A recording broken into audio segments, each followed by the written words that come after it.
Okay, hi to everyone who's watching on YouTube. This is the Tidyverse Docs book club on purrr, sorry. And today we're talking about furrr, which is just basically the same, but in parallel computing. So let's have a look at what furrr plans on doing. And this is from their documentation. And basically what they want to do is combine purrr with parallel processing. And they make this rather easy by just attaching future underscore to all of the functions that we have in purrr. So switching from one to the other should be rather easy. So these are some of the implementations that they show in their documentation. And so all of these look very familiar. So we talked about map, for example, or map2. And then, as we know, we can attach underscore double or underscore character or stuff like that. And then the only thing you have to do is add a prefix future underscore. So as you can see, all of these have been implemented. So it's really quite a lot that we can use and just easily go towards parallel computing. So how exactly does this work? So we have to load both libraries, furrr and purrr. And this is just some easy examples from their documentation, I think. And so if, for example, you were to use map, which is from purrr, and we're just gonna paste it. Basically, it's a very easy function. And then it's gonna say hello world. And if we wanted to do this with furrr, which for this function doesn't really make a lot of sense, but hey, it's just an example, then the only thing that we need to do is in the beginning say, hey, we want to plan something, and that is going to be a multi-session. And then we have to say how many cores we want this to run on. So for me, for example, I think I only have 4 cores or so on my computer, so I chose 2, but if you have more on your computer, then go for more. And then this just basically outputs the same, but in parallel. And then what you have to remember to do afterwards is to set the plan back to sequential so that your computer knows that it's only on 1 core again. And yeah, that's basically how it goes. We can also use this on a data frame, which I was interested in because I mostly work with data frames and not so much with lists. And so here we planned a multi-session with 4 workers. Then we take the penguins data frame from Palma penguins, and then we do we just mutate something. And let me just check what I did here. Okay, so basically we just want to have a ratio. So we're taking the bill length from the penguins data set, and we're taking the bill depth, and then we're just dividing one by the other. And we can just do this within a data frame. So we just use a map2 underscore double, and in furrr we do this with a future underscore before that. And then I just selected these variables to show you, and so it just works.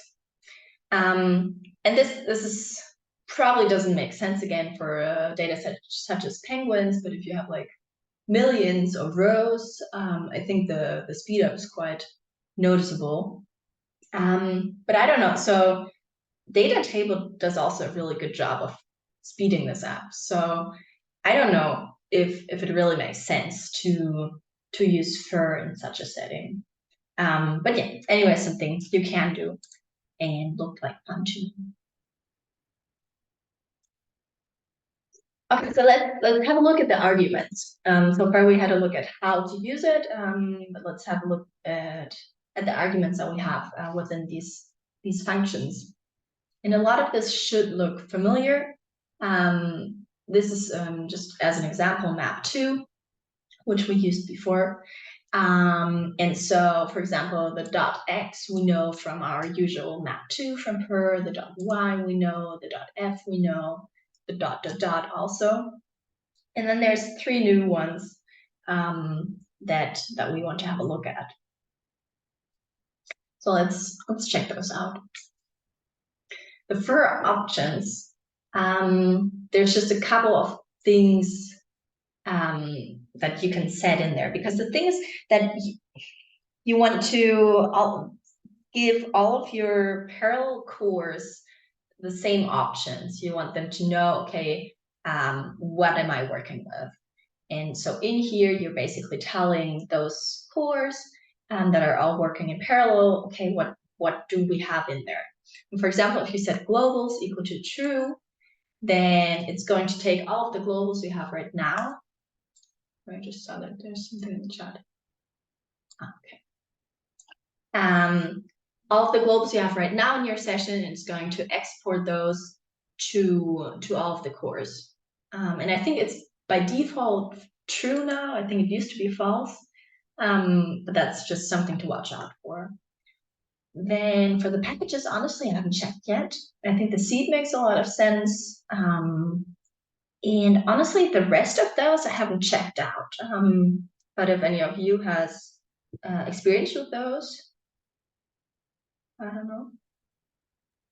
No, I never really look at them, to be honest. Okay. Then I'm just gonna skip over those.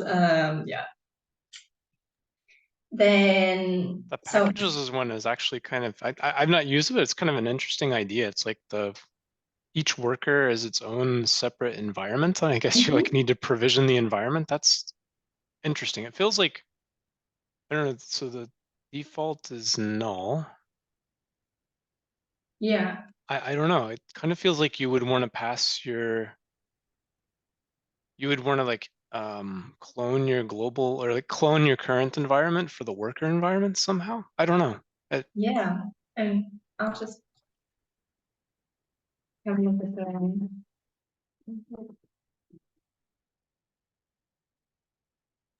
I think though, say if you're using a data frame and you're future mapping some function that has dplyr in it somewhere in the pipeline. So use an anonymous function.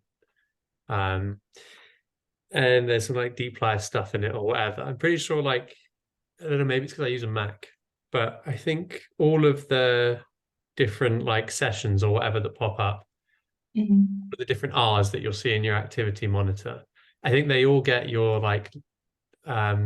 library, all of your R packages from the main session, I think. Because I've never had errors saying oh, I don't have this package in any of the sessions. Yeah, I mean, I played around a bit with it and also didn't have any issues there, but yeah, I mean, it also says that are guaranteed to be attached. So maybe it does something smart where it tries to make sure that all of the packages that you need are in there, but maybe that sometimes just fails or something like that. Yeah. Anyway, so there's that. Yeah. Oh yeah, and then for the chunk size, you can, I think that's also usually just determined by furrr automatically. So let's say you have 100,000 rows and you have 4 workers, then it's going to be 25,000 per worker. But if for whatever reason you wanted to change that, then I think that's where you would do it. So I'm wondering if there's anything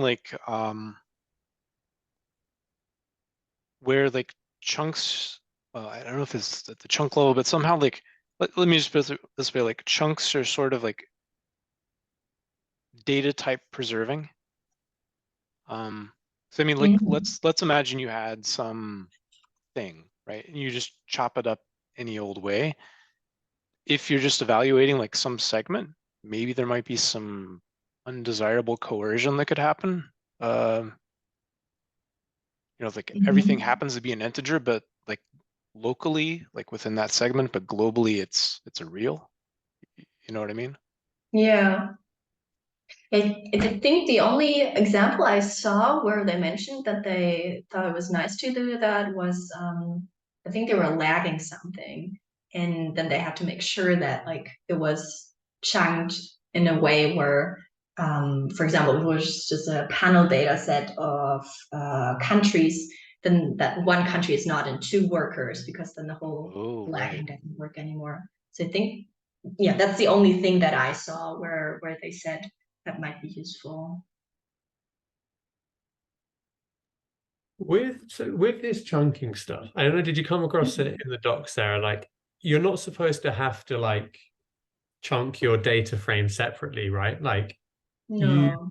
put in a data frame, you hand it through to furrr, like with future map or whatever, and then furrr calls its own function, like an internal function. It's like chunks or something. Like there's an article about this, and it's like make chunks. It has like a Yeah. default chunking strategy. So I'd like added some furrr stuff to some of the packages we use at work, and I think they used to run a lot faster than they were. So I benchmarked them like a couple of weeks ago, and the furrr functions were running just as fast as the purrr functions. So then I chunked my inputs like in the block that was allowed to use furrr and rebenched, and then they sped up to what I thought they used to be. But I don't know if you came across anything about that, like, because I was pretty sure you didn't have to like individually chunk your stuff, but it seemed like I was getting no speed up when I didn't do that. Yeah, I don't think you have to. Although the examples I've done so far were so small that you probably don't really see that much of a difference anyway. But there Yeah, well, is you a whole probably article about it. Um, yeah, you probably see that it'd be slower or like the same time because if that it takes a bit of time to like set up the parallel sessions or whatever. yeah. I don't know, Arthur, have you like used or Shah, have you guys used furrr in any like settings where it kind of matters and like you're expecting a speed up and you like did you get it or have you not got it? Actually, I attended another book cohort. They were reading a book related to the as far as I remember, efficient programming. I remember its name, efficient R programming. And there they mentioned the furrr package, but they also mentioned the packages such as Rio package and some other packages which are faster, and they are alternatives of the readers package. And then there they mentioned the furrr package, but I personally I never used it. But yeah, if you're like reading in big data with reader and you're like mapping over a list of files, you do get quite a big speed up from using future. Unless like the bottleneck is your download speed if you're downloading them off like the internet or something. But it is quite a big speed up. So maybe that's what it was about. I don't know. I'll try to dig out the example. I'll bench on it and maybe I'll just put it in the chat after the thing. Cheers. Thank you. Yeah, I think so. There is apparently a default chunking strategy, so it by default does something apparently, but yeah, there's a lot of tweaking you can do. Okay, I'll just jump over that and go on to globals. So we were talking about that, right, with the packages and stuff, that furrr wants to know what's supposed to go to the workers. And so what furrr does is once in the beginning, it takes all of the globals that you have, and then it just gives those to the workers. And maybe you don't want a specific global to be in there, or you don't want any of the globals to be in there. So you can change that also through furrr options and then just setting globals as equal to false. I don't think it makes a lot of sense in most cases, but like generally speaking, is something you can do. Dumb question. What in this Yeah. context are globals exactly? Are these like options in your global environment, or? I think it's basically everything that's in the global environment. So let me just run this chunk so we can have a look at it.